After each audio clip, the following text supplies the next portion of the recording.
Let's read a story about Vasily Kandinsky. The Noisy Paint Box. The Colors and Sounds of Kandinsky's Abstract Art by Barb Rosenstock and illustrated by Mary Grandpré. Vasily Kandinsky spent his days learning to be a proper Russian boy. He studied bookfuls of math, science, and history. He practiced piano scales to the marching click of the metronome. He sat stiff and straight at the dressed-up dinners while the grown-ups talked and talked and talked.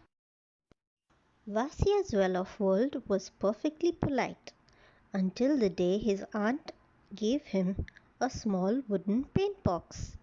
"Every proper Russian boy should appreciate art," said Auntie. She showed Vasya the correct way to mix the colors on the paint box palette. Vasya mixed red with yellow. Then he mixed red with blue. As the colors changed, Vasya heard a whisper. A hiss. Louder hiss. Then a louder still hiss. "What's that sound?" asked Vasya. "I don't hear a thing," said Auntie. Vasya listened as his brush stirred and swished. The swirling colors trilled like an orchestra, turning up for a magical symphony. "Mama, Papa!" called Vasya. "What a noisy paint box!" "Silly Vasily," said Papa. "Stop being foolish," said Mama.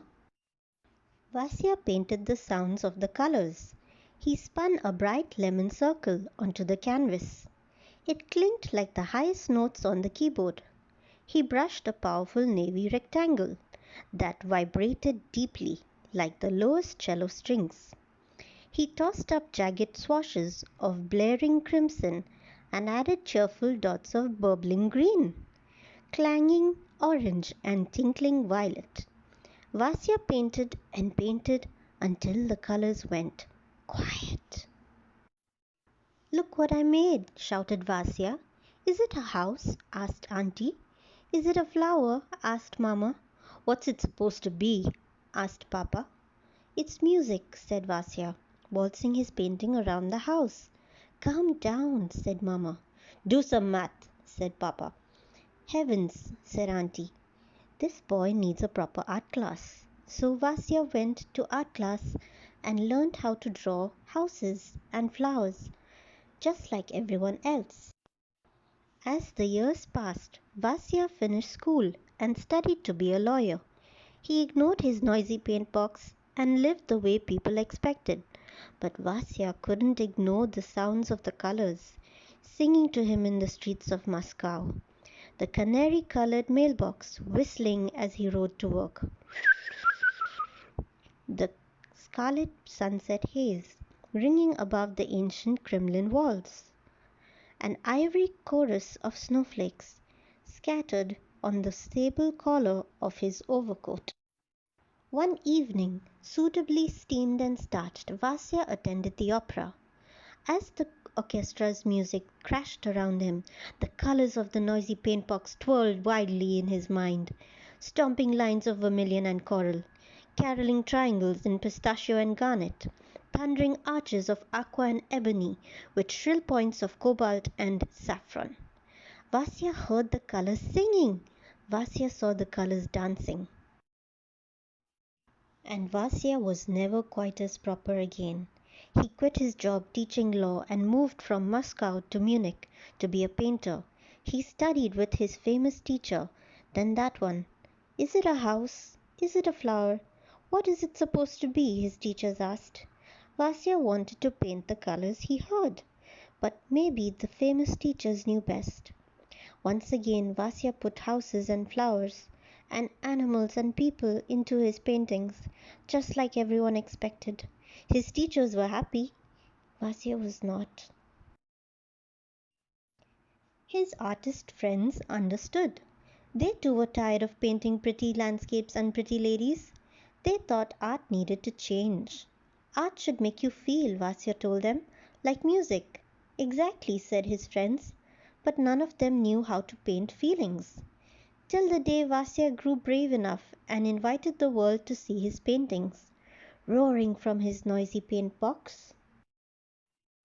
Hiss, rattle, bash, tweet, whistle, zip, murmur, clang. Snapping cerulean points, crunching crimson squares, whispering charcoal lines. Vasya named his paintings after the music he loved: improvisation, composition, accompaniment, fugue, movement, and simply three sounds. With his noisy paint box, Vasya Kandinsky created something entirely new: abstract art. It took a long time for people to understand. Is it a house? Is it a flower? What is it supposed to be? It's my art, Vasya answered. How does it make you feel?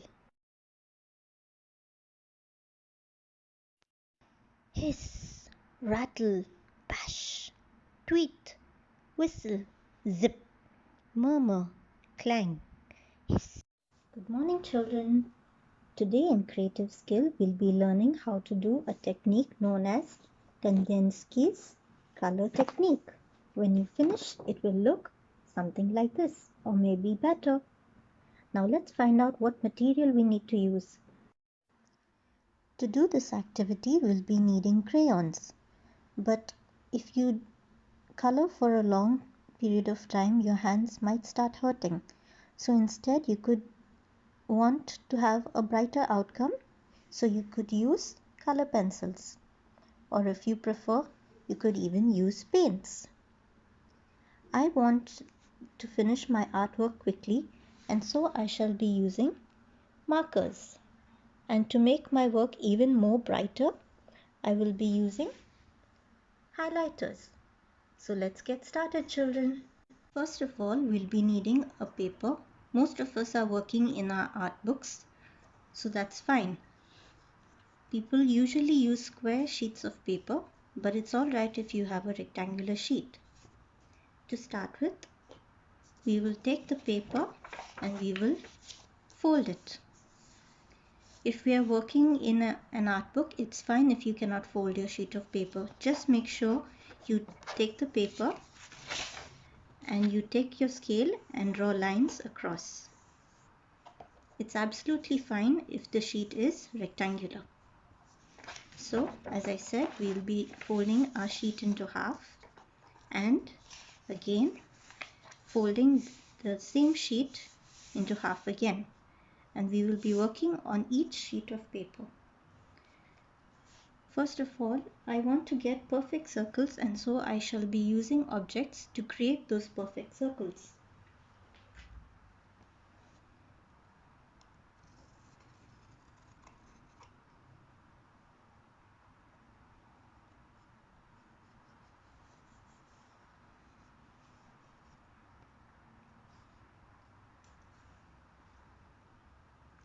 Then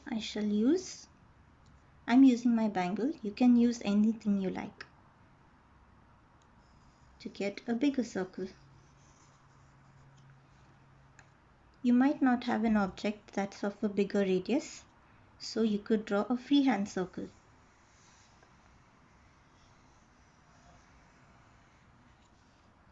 We are going to do this on each of the sides of the paper.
Now I've finished drawing my circles.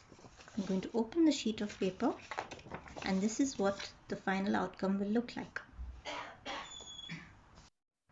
Since I have more space, I shall be drawing more circles till all the spaces are filled up.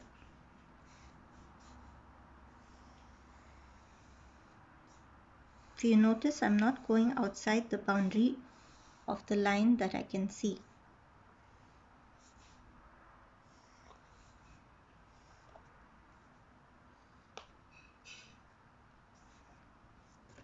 I want it to look nice, and so I shall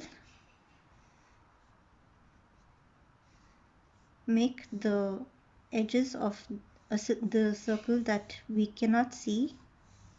So I get a diamond in the middle of the sheet and like half diamonds on the corners here. And you can see I've done that here, and the same here. So let's start coloring our sheet.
beauty of Kandinsky's art is that you're not sure whether you're looking at it the right way up or if you're looking at it upside down. In this picture, I have used contrasting colors where the colors complement each other, and otherwise I've used colors that merge into each other so that they look like circular rainbows. I started with red and then I did purple and blue. Then I thought of making rainbow shades. So I started with purple, blue, green, yellow, orange and red. Then to contrast it, I used a darker shade and I alternated with a brighter shade. If you see, it looks like I've drawn two figures of 8. Or otherwise, it probably looks like 4 planets.